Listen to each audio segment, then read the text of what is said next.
বন্ধুরা, এভাবেই মেয়েকে সময় দিতে হয়, তবেই সে গান গাইতে পারে স্টেজে।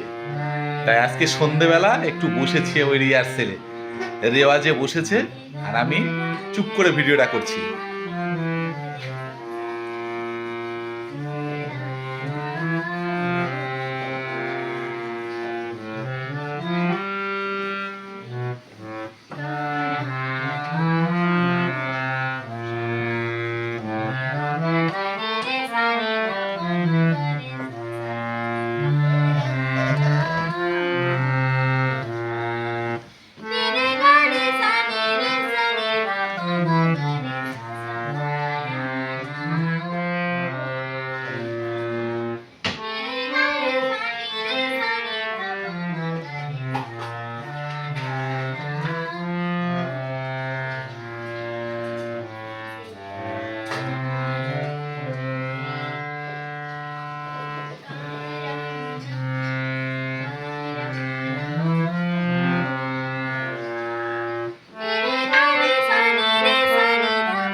Thank you, thank you.